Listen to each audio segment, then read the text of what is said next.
सभी भक्तों को जय माता की। आशा करते हैं आप सभी ठीक ठाक होंगे। आज बात करेंगे एक बहुत ही महत्वपूर्ण विषय पर। देखिए, व्हाट्सएप नंबर जो हमने वीडियो में दिया उस पर काफी बच्चों के हमारे पास मैसेज आ रहे हैं कि हम माँ काली के मंत्रों का जाप कर रहे हैं, साधना कर रहे हैं, तो हमें सपने में शमशान खोपड़ी, शमशान भूमि, शव और ये काले कुत्ते, सांप, डाकनी, पता नहीं क्या क्या हमें बुरा दिख रहा है और रात को डर के हमारी आंख खुल जाती है। ऐसा क्यों होता है? देखिए, ऐसा माँ काली के साधकों के साथ होना आम सी बात है, क्योंकि माँ काली स्वयं शमशान वासिनी है और उनके साथ नकारात्मक और सकारात्मक दोनों शक्तियां चलती हैं। और हम पहले भी आपको वीडियो में बता चुके हैं कि जब भी आप मंत्र जाप करते हो तो मंत्र जाप की ऊर्जा से सकारात्मक और नकारात्मक दोनों ही प्रकार की ऊर्जाएं खिंचती हैं, क्योंकि वो मंत्र की ऊर्जा का प्रभाव होता है अगर मंत्र सिद्ध है तो। अब बात कर लेते हैं कि जब आप मंत्र जाप करने बैठते हो तो आप अपना आसन बंधन आपने नहीं किया, अपने घर का कीलन बंधन, अपने शरीर का बंधन आपने नहीं किया, तो वो चीजें आपकी सीधा आपका जो दिमाग है उसके कंट्रोल करती हैं, आपके शरीर पर अटैक करती हैं और उसके बाद आपको ये सब चीजें आपके साथ होना शुरू हो जाती हैं। अब माँ काली कौन है? स्वयं शमशान वासिनी है माँ भद्रकाली, माँ शमशान काली। इनका वास ही शमशान में है। शव पर ये सवारी करती हैं और चीता पर ये सोती हैं। इनका तो वास ही, इनका घर गृहस्थी वाले लोगों से, घर गृहस्थी जीवन से कोई इनका संबंध नहीं है, क्योंकि ये गृहस्थ जीवन में कभी थी ही नहीं।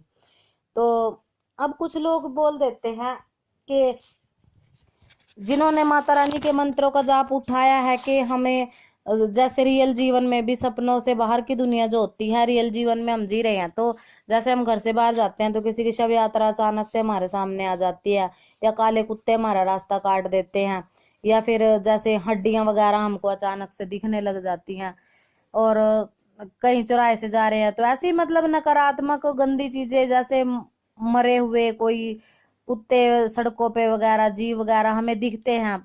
और सपने में जो होता है, क्योंकि ये चीजें हमें रियल लाइफ में भी दिखती हैं कहीं ना कहीं, और फिर सपने में भी हमें ये शव दिखने लग जाते हैं, जैसे कोई बहुत समय पहले किसी की मृत्यु हो चुकी है और वो आदमी हमारे सपने में आ रहा है और ये जो हमारे साथ फिजिकली होने की कोशिश भी कर रहा है। तो कई बार ये जो माँ के साथ चलने वाली शक्ति होती है, नकारात्मक शक्तियां, जैसे डाकनी, शाकनी या यक्षिणी, पिशाचनी, पिशाच, ये बहुत सारी, भैरव, ऐसी ऐसी शक्तियां माँ के साथ चलती हैं, ये सभी जानते हैं।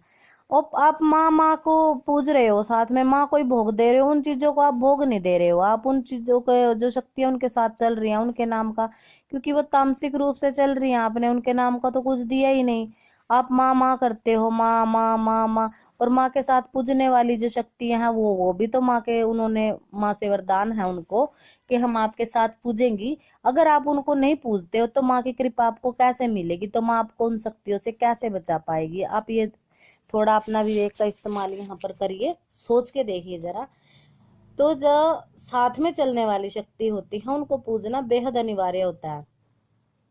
अब जो लोग होते हैं कि हमें तो सपने में ये जो जो पुरुष होते हैं साधक, जैसे उन्होंने संकल्प ले रखा है और उनकी बीच में जैसे उनको सुंदर कन्या कोई सपने में दिख गई, कोई औरत सपने में दिख रही है उनको और उनके साथ फिजिकली होने की कोशिश कर रही है, और कई बार ऐसा हो भी जाता है कि बच्चों को उनकी साधनाएं खंडित हो जाती हैं, स्वपन दोष तक हो जाते हैं उनको। ये सब उनकी योगिनी जो होती हैं, डाकनी शाकनी जो होती है, ये आपकी परीक्षा लेने के लिए आती है कि आपका संकल्प कितना दृढ़ है, कितने दृढ़ संकल्प से आप सेवा कर रहे हो। और जब आप मंत्र जाप उठाते हो तो जैसे आपने 1.25 लाख या 5 लाख की संख्या का संकल्प उठाया और पुरुष चरण के पास आप पहुंचने वाले होते हैं, तो ये सब चीजें आपके साथ ध्यान में भी आने लग जाते हैं। आप ध्यान लगा हुआ है, आप जाप पे बैठे हो, अचानक से कोई चीज जोर से ऐसा लगेगा आपको कि बिल्ली जैसे कूद गई हो, कोई चप्पलों की आवाज आएगी कि साथ में कोई पीछे से आ रहा है, कान में कोई ऐसे फुसफुसाने की आपको आवाज आने लग जाती है। बहुत सारे सिम्टम होने लग जाते हैं इंसान के साथ।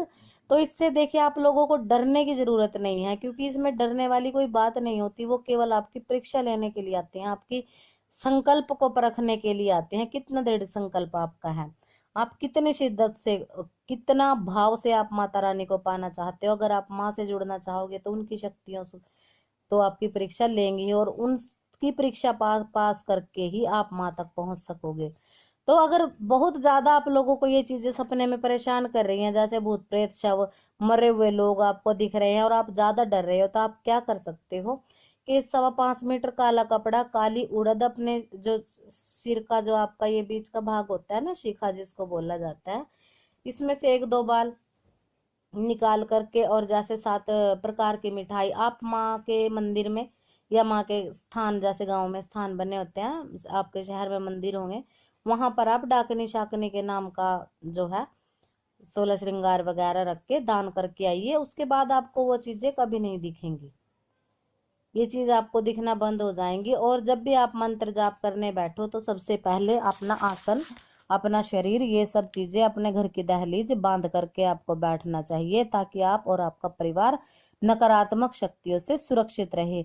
वैसे तो माँ आपकी स्वतः ही सेवा कर देती है इन सब चीजों से, पर कई मंत्र इतने उग्र होते हैं, इतना उग्र उनमें जो मंत्र होते हैं ना, किसी उग्र शक्ति का, उसमें जैसे शक्ति का पहला अक्षर होता है नाम का, वो उसमें यूज किया हुआ होता है, प्रयोग हो जाता है, तो कई मंत्र उग्र होते हैं, तो उनका प्रभाव भी उग्र ही होता है।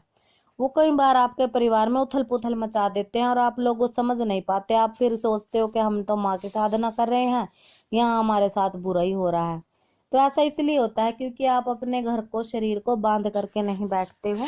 तो अपना आसन और शरीर बंधन होना आवश्यक है, बंधन करके आप जाप कर सकते हो। उसके बाद वो अपने खोलना भी होता है, क्योंकि अगर आप बंधन को नहीं खोलोगे तो आपका बीमारी आनी शुरू हो जाएंगी, शरीर बंधा बंधा सा महसूस आपको होगा। तो ये सारी चीजें आपको ध्यान में रखनी होती हैं। अब कुछ लोग ये बोलते हैं कि माँ काली को सात्विक रूप में नहीं पूजा जा सकता, तामसिक रूप में ही वो पूजती हैं। देखिए ये बिल्कुल ठीक है, पर जीव हत्या और जीव की बलि देना कहाँ तक सही है, ये आप खुद भी सोच सकते हो। जीव हत्या तो बड़ा पाप होता है। तो आप जैसे मिठाइयां हैं, अब माँ काली को पान का भोग लगा देते हैं, इसमें लौंग इलायची, ये तामसिक रूप से चढ़ने वाली चीजें ही होती हैं, और इन्हीं पे मनाइए। जो लोग ये गंदी चीजें देते हैं ना, जैसे बलि दे रहे हैं और ये जीव हत्या कर रहे हैं, उनको मांस चढ़ा रहे हैं, खून चढ़ा रहे हैं, ये गलत होता है। जैसा वो आज कर रहे हैं तभी उनका परिवार ऐसे बुरी चीजें भुगतता है। तो आप अच्छी शुद्ध चीजें दीजिए उसको, ऐसे मत चलाइए कि हम तो आपसे मांस दिया और काम करवा लिए, ये गलत होता है। आप माँ के रूप में पूजिए, तो माँ के रूप में आपके घर में कभी कोई क्लेश झगड़ा होगा नहीं। लोग कहते हैं कि जब से माँ काली की पूजा शुरू करी है तब से घर में झगड़े शुरू हो गए। देखिए इस विषय पर हम आपको अगली वीडियो में जरूर बताने की कोशिश करेंगे। तब तक के लिए खुश रहिए, स्वस्थ रहिए, मस्त रहिए। जय माता की।